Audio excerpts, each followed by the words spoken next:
Hi, I'm Julie, and welcome to episode 2 of my Journal With Me series. Last week, I did journal pages for the first 2 episodes of Loki on Disney+. This week, I will be discussing Shadow and Bone, a Netflix series based on a book trilogy of the same name. First, a quick disclaimer before we get into it. This is a fantasy world with made-up words, and I apologize in advance for any mispronunciations. Please correct me in the comments below. The Shadow and Bone trilogy, written by Leigh Bardugo, is a fantasy story based in a world of magic that takes its inspiration from cyberpunk, which is a term used when referencing early 19th century Russia. This might be one of my favorite aspects of this world that Bardugo has created, because oftentimes you find in fantasy worlds they focus on a more medieval-esque vibe, but this was a nice change. The show's set and costume designers definitely had a fun time and utilized their budgets to the fullest, with some hits in costume-wise and a number of misses.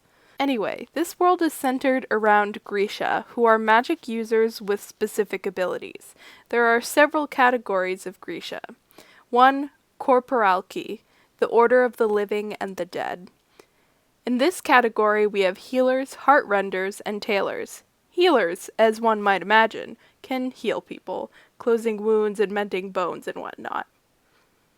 Heart-renders have a direct effect on one's internal organs as long as the grisha has a line of sight on their target. Finally, tailors, who have the ability to change a person's appearance.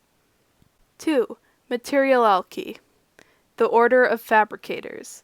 This category is duras and alchemy. Duras can manipulate anything solid on a molecular level. They can change a solid's shape, texture, or composition. Alchemy specialize in blasting powders and poisons. 3. Authortube, the order of summoners. This category of grisha is arguably the most essential part of Shadow and Bone's story, as the primary protagonist and the primary antagonist both fall under this category. Squallers can manipulate wind. Inferni can control and manipulate fire, however they do need a spark to start their fires. Tide makers, like the name suggests, can manipulate water. Then there are the more rare special cases of authortube, shadow summoners like the Darkling, and sun summoners like Alina. Our story is set in the fictional Ravka, the only place where grisha live free and are respected. Much of this is thanks to General Kirigan, aka the Darkling, aka one of the aforementioned rare shadow summoners.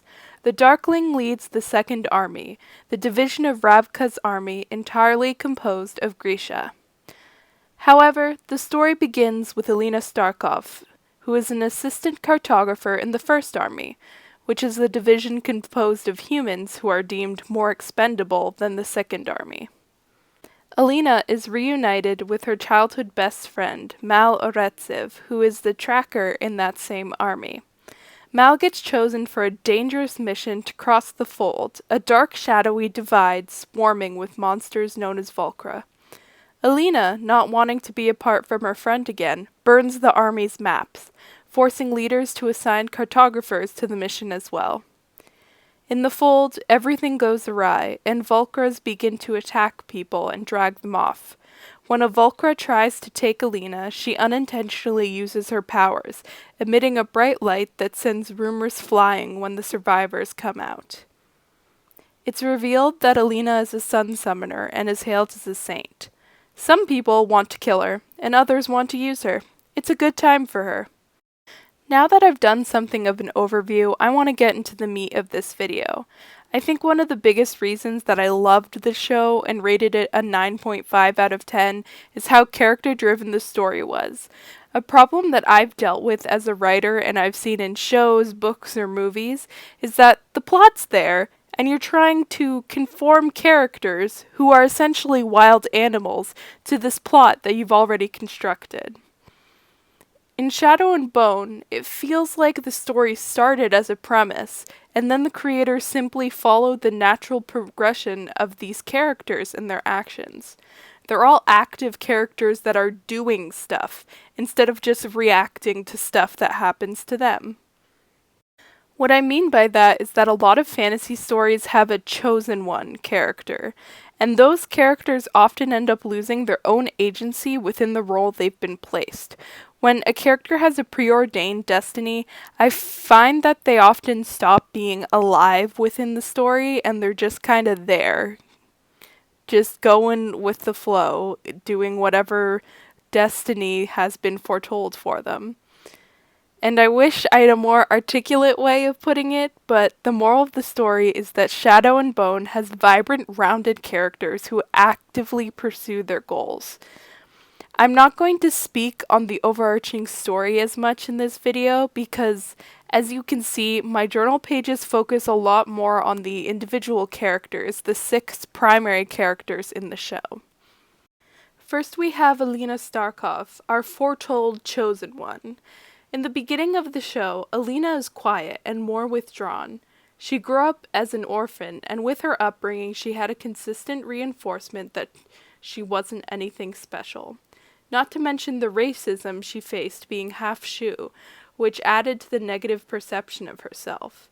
A perception in which she not only thought she was average, but that she was less than average just because of what was in her blood. Then when Alina discovers her abilities and all the legend that surrounds them, she's thrust into this new dynamic where she has to reconstruct the image of herself that she's seen her whole life. When Alina is delivered to the Darkling and then taken to the Little Palace for training, she tries to cling to who she is and her life. Being an orphan who served as a cartographer, it wasn't much, but she had Mal. As Alina tries to navigate this new world, she keeps her sanity in the only way she knows, and that's through Mal. Alina and Mal write letters to one another, but these letters are intercepted. When Alina decides that she's done waiting on Mal, she begins to put all of her energy into her new life as a saint. This hurt me when I was watching this show, because Mal and Alina are really cute. But I did enjoy the divide as it enabled Alina to have more of her own story, and personally I believe it allowed her to grow. By the end of the season, Alina has come into her own with both her powers and her agency. I'm really excited for what's next for her. It's impossible to talk about Alina without talking about Mal. Mal Oretsev is absolutely in love with Alina and probably has been for his entire life. Seeing what Mal and Alina are both going through and then trying to write each other letters, but the letters keep getting lost, is heartbreaking.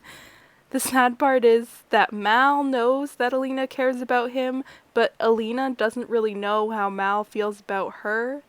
This is because Mal has this terrible but wonderful fault where he does these grand gestures for her, but Alina only sees the aftermath of those grand gestures, like when Alina got thrown in the brig and Mal decides that he'd rather get in trouble than be without her for a short period of time. And another example of these grand gestures is how he volunteers for a mission with a high risk of death, high risk of foolishness, hunting the stag, just for the chance that he can see her again. Anyway, what I'm trying to say is that Mal and Alina are soulmates if I've ever seen them. I'm a sucker for childhood friends to lovers, and I make no apologies for that. Now, I'd like to move on to the Darkling, aka General Kirigan, aka Alexander Morozova. Alexander Morozova. A man of many names for every generation that he's infiltrated and claimed power in. I could honestly make a separate video just for this man because he is such a well-done character. I've seen a couple of interviews with Leigh Bardugo and where she's talked about the Darkling and what she intended for him to be as a character, and Ben freaking Barnes was a beyond perfect casting choice. Ben Barnes is classically good looking and he tends to bring a certain charm to all his roles no matter his moral alignment in that show or movie. So I watch booktube, so I was aware that the Darkling was bad and rooting for him was a big mistake. However, despite my knowledge and my foresight, I was rooting for him, and that was Bardugo's whole point.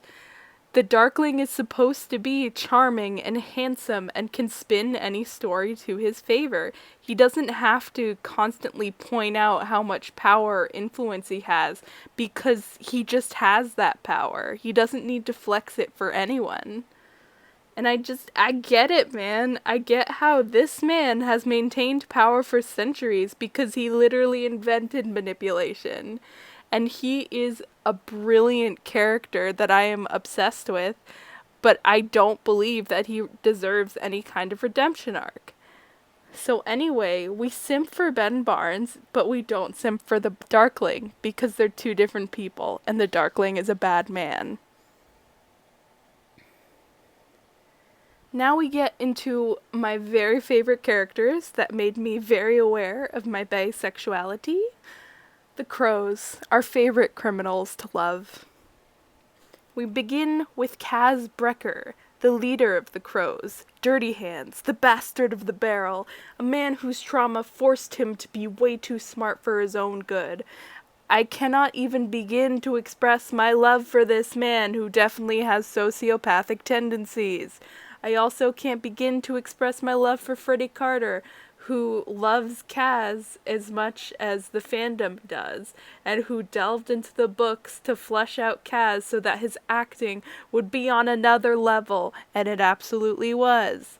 Again, I've not read the books, but I always do research on adaptations so I can try and form a well-rounded opinion. Kaz suffers from a word that I'm going to put on the screen because I cannot pronounce it for the life of me, which is the fear of being touched or touching others. This was brought to the screen in an amazing way, and how it was, for the most part, very subtle. So we all know Cass wears gloves. Usually he wears clothes that covers like all of him. So that was an obvious way that it's like he doesn't like human contact.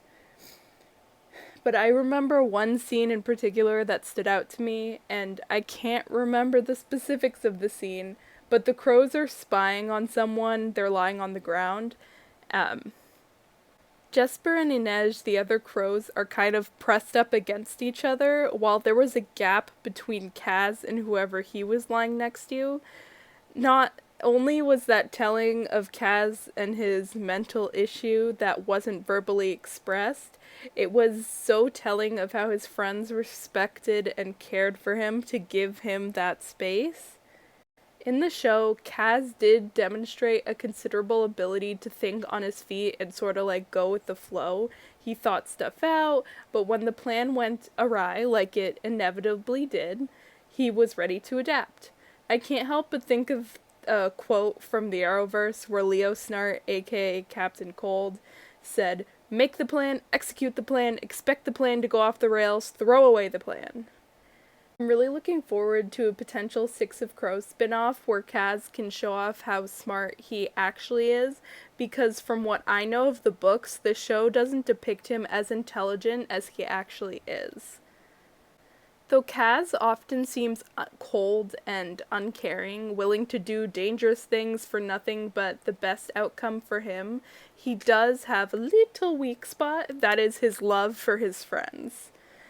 The way that despite Jesper and his gambling problems, which is a huge liability for someone like Kaz still keeps Jesper on his crew because they're not like co-workers and they're not just friends, they're family.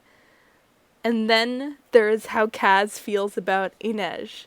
How he was willing to risk everything he had just so that Inej would be a free woman. And let me tell you, this show is not short on examples of true love. Now we move on to Inej Gaffa. Knife wife, love of my life, and also everyone else's lives. Inej is this complex character that is both a beautiful ray of sunshine and a dark, hurting character. One facet of her is the Wraith. As the Wraith, Inej is stealthy and deadly. Even the most skilled soldiers have trouble pinpointing her. but not Kaz. He seems to always know where she is, because he is very much in love with her and unwilling to admit it because feelings are bad. And yes, I do know there was one scene in the books where Inej remarks about how once Kaz saw her, it was like he couldn't stop seeing her. Inej is a beautiful contrast to Kaz because she is a woman of faith.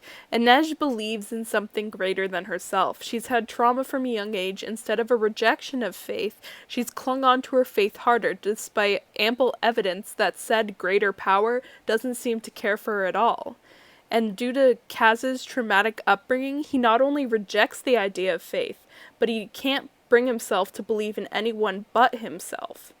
And Inej balances him out in this way and in so many other ways. She's soft where he's sharp, and their prolonged gazes make me believe in love. And their relationship is also phenomenal to watch because the aspect of intimacy via touch is completely erased due to Kaz's phobia.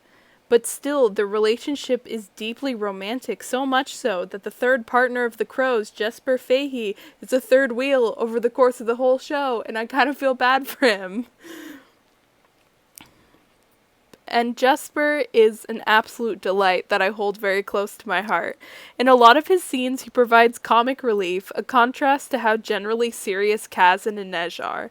However, that doesn't take away from who he is and his individuality. He is reckless and impulsive, which leads to him making poor decisions, like gambling at the risk of ruining the mission, but he's also friendly and loyal, willing to do anything for his friends. He's also unapologetically queer, which I find refreshing in a character.